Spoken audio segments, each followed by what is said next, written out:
Greetings, dear Virgo. This one's for you. That's you over here. This is from Tarot Lumination, and it is a mid to late April mini playlist. I'm calling it Late April 2019, What Now? I'm focusing on the full moon because it really stands out to me as something that's important that needs to be brought to your attention. Okay, there's tons of other stuff going on, but I'm focusing on the full moon simply because it's like a very obvious energy, and it could be so easy to be derailed if we're not aware. You know, there are the big currents. Let me go through the dates with you first off. Hold on. This is just information. I'm not doing analysis or anything or forecasting. Okay, April 11th, Jupiter goes retrograde in Sagittarius. Technically a challenge for you. April 19th, full moon in Libra, opposing the Aries sun at 29 degrees, okay? Now, April 20th, the day after, the sun enters Taurus, okay? Mercury's now in Aries and Venus is entering Aries. So that's a big shift right there, okay? To me, it's like we get two full moons simultaneously. I'll show you in a minute. April 25th, Pluto goes retrograde in Capricorn. April 30th, Saturn goes retrograde in Capricorn. And we have Mars in Gemini all month. That's technically challenging for you. Let me show you the doodle. This is the Tarot Lumination Astro Doodle. This is the same thing I'm showing everybody. It's real. I've just stripped everything away except the stuff I wanted to talk about. This is the universal chart for everyone. I don't know if you can see that. Aries, Taurus, Gemini, and so on. All right. And here's Virgo over here. All right. The 6th house. So basically what's happening is we've got this, let's see, there it is, April 20th.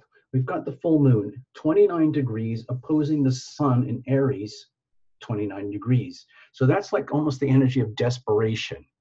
So there's a lot of volatility and combustibility associated with that when it comes to relationships. And why is that amplified? It's because basically we have a big, fat, loose T-square going on with all the Capricorn energy squaring off with the Libra Aries energy. It's not absolute, but it's close enough to cause a problem. The next thing, like within 24 hours, everything shifts to the Scorpio moon over here, very small degrees, 0, 1, 2, 3 degrees, opposing the new sun in Taurus over here, 0, 1, 2, 3 degrees, aligning with Uranus in Taurus, 2 degrees over here. So that's a lot of combustibility. Now, lucky for you, Virgo, the Scorpio Taurus energy is more harmonious. So, you know, maybe you'll handle this better than some others. I'm going to show you the chart the way it would look for you as if this was your own. I know it's kind of strange seeing everything written at weird angles, but okay, so there's you on the horizon, all right? There's the horizon, horizontal, horizon. And then there's Neptune in Pisces over here. Now, this has been very, very active recently since early March, and it's still strong, okay? That Pisces energy is still strong over here. So you might be very, very, let's say, sensitive in relationship dynamics already, kind of wondering what the heck is going on, getting a glimpse of how beautiful things can be, but also a glimpse of how tragic things can be, and it's happening simultaneously. So let's move on from there. You know, we're now here in April heading into May. The relationship dynamic is changed, but what happens when we reach full moons like this is that relationships become like exposed, like anything and everything that's working, anything and everything that's not working becomes vividly exposed at these times. And all I'm suggesting is that the volatility here and the combustibility could leave things quite shaky in such a way. Now, how it's going to work out for you, that's why we're doing this little tarot reading, to try and help you understand it. Because it's happening on this cusp here of your 2nd and 3rd house, okay? So those aren't thought of as relationship axes, but the relationship axis is happening right there. So let's see how the story unfolds. I'm using just a very simple situational spread, okay? It's tiny, but it's like a sniper bullet. It does the job, and that's all we're trying to do here. This is just an alert, okay? I'm trying to help you get through the month. That's all it is, really. No jumpers, no flyers, no oracles, no reversals. Cards are well shuffled in advance before we record, but I go to the last second so that you're a witness. Please invite your invisible friends, okay? Please cross-watch for significant others if you want to. Please watch for your sun, moon, and rising, especially if each one is different and more prominent than another. Which, if there is one that's definitely more prominent, and then reinterpret everything from there, okay? Thank you so much, Virgo. Let's just see what happens. As you can see, I'm focusing on the relationship dynamic because of that full moon, but we're not using a relationship spread, okay? I'm just addressing the situation, okay? So bless the cards, bless every single card, bless the whole deck, bless you, Virgo, bless Tarot Lumination, the whole channel, and all the electricity and, you know, internet and lights and everything. Okay, here we go. Here is the situation. Here is the challenges with all of this. And here's how we're going to handle it, okay? And out here, we're going to look at this stuff. I call it like circumstantial energy. Think of it as the weather. You can think of it as the effects of the planets and how that influences you. You have the Three of Pentacles here. So my feeling is that this is harmonious for you. You're in a situation where you're going to get a chance to take full advantage of this full moon, the build up to it as we head to the 20th, and the follow up, like almost like a hangover effect, or the integration period for the next couple of weeks afterwards as we get into the Taurus new moon in May. So with the Three of Pentacles here, my feeling is that you're going to become aware, or you need to become aware about the teamwork involved in how your life is growing and changing, and for you to adapt and to blossom, okay? There are times when you are basically going to have to be the boss, kind of be in charge, do what has to be done to maintain and create order. If you think of the old-fashioned stories and interpretations of this card, it's like the building of cathedrals and the monasteries, and it's all very, very precise in a very Virgoan way, and it's all precision. It requires long-term patience, execution, craftsmanship, diligence.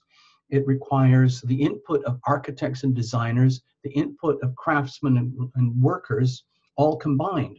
And with this, my feeling is that you're both, and you're going to have to be both. You're going to have to allow yourself to be in an environment where at points you are the architect, and at points you are the craftsman, and you both have to work together, and you're going to see that displayed in relationship. Okay, I'll come back to that in a minute. What's the situation here? So we have the Chariot. Okay, with the Chariot here, my feeling is that this is actually going to work for you. I have a feeling this really strange cuspy full moon sitting right here on that cusp. Let me go to your Virgo thing. Hold on. Right over here. Okay. Right over here. It doesn't, I mean, it's not very clear on this chart, but right there on that little tiny scratch mark, that is the cusp, and that's where the full moon's happening. And I think that the stressors between the Aries and Libra thing aren't going to hit you too hard, but the stressors and oppositions of the Scorpio Taurus thing are actually going to be very helpful to you. And so you will get a lot of clarity opening up to you, like an aha moment towards the end of the month, after the 20th. And so with the Chariot here, my feeling is that this is almost like good news for you, because it gives you, once you come to the realization and understanding of what's going on, and you would see that reflected back to you in the form of relationships, how people are relating to you, you can see now how you can like integrate their energy with you, you integrate your energy with them in order to facilitate your own journey forward, your own life going forward. Because the reality is we all need each other to some degree. Sometimes we need one specific person.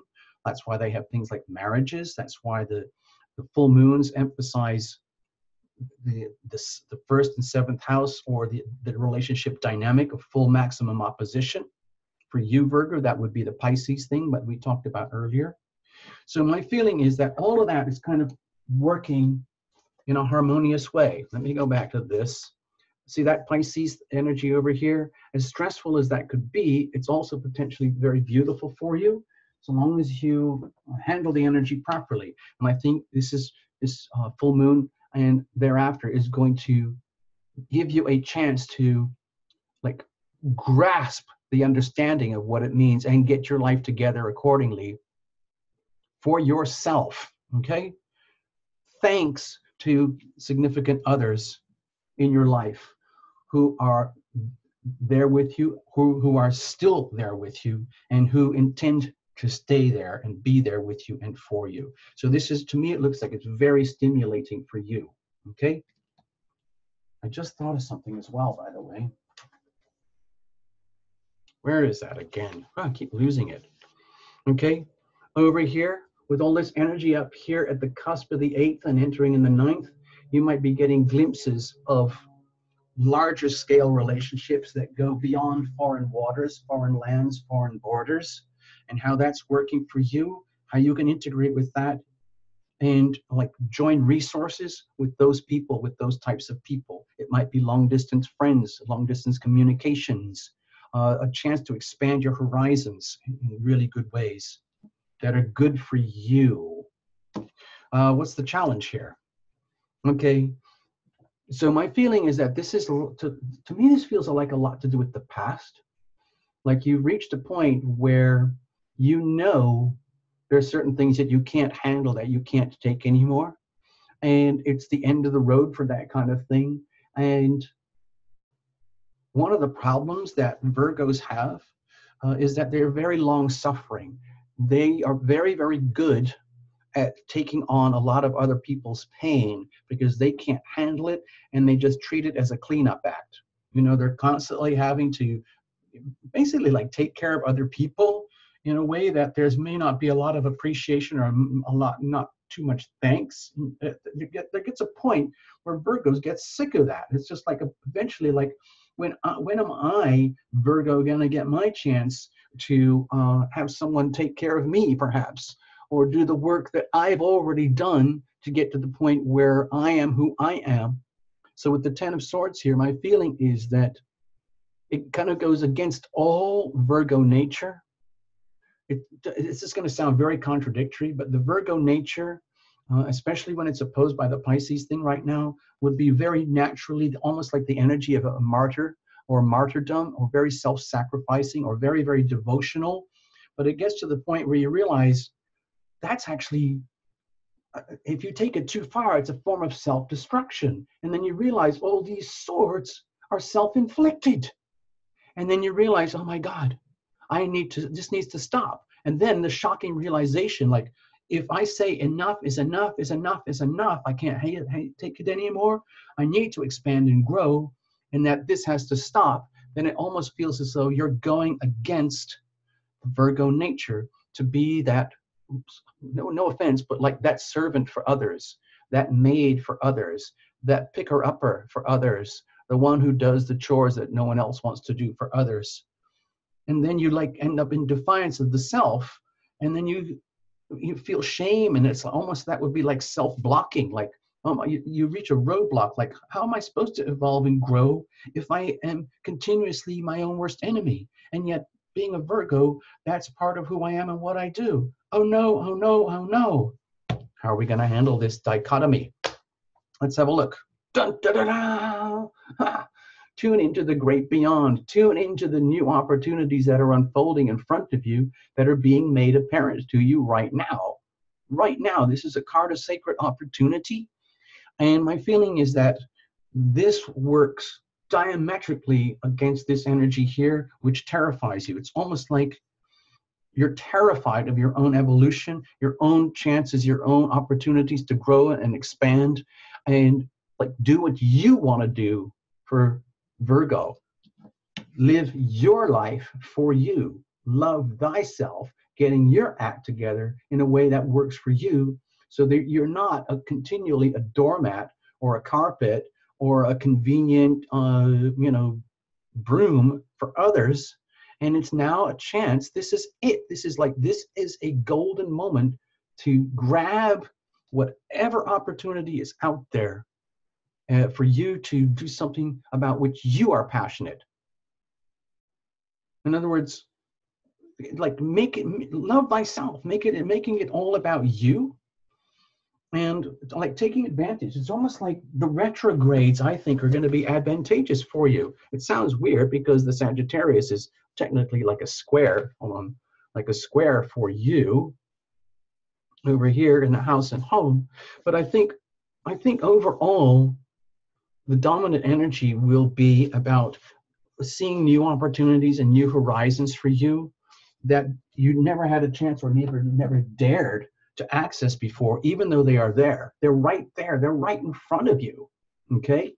And it's a question of moving through that gateway to sacred opportunity and like doing what you really like. If you have a lot of really secret, buried passions, desires, urges to do this, be this, have this, get your own life together, but it's been suppressed and denied and self-inflicted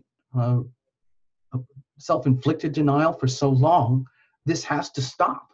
It has to stop, Virgo, and it's time to prioritize the self, okay? Grab the opportunity that is being presented to you. Grab the opportunities, plural, that are being presented to you to expand your horizons for your benefit, because that's ultimately better for others. You can't keep being a martyr forever, okay? As much as it scares you to stop being a martyr, to stop being the shadow Virgo, it's time to come into the light, okay? It will require effort. It will require teamwork. You will need someone at your side for this to happen, and you will find that person and they will find you. So don't worry. You're going to be fine, Virgo, okay? There you go. Let's leave it at that. Thank you so much. Thank you for being here. I love all the subscribes. Please, the more the merrier. The likes, the comments. I read all the comments. I love to write back to you guys. I love hearing your stories. And also membership. That really, really helps the channel too. It's outside of the channel, so it gives us a degree of independence. Also, please check out all the links below for all the Tarot Lumination goodies. And also, please, if you get a chance, watch the video about notifications for subscribers. It's really important. I had no idea how complicated it was, but it's time to discover and know this stuff. Thank you, Virgo. All the best. Okay, we'll see you again very soon for May. Bye-bye.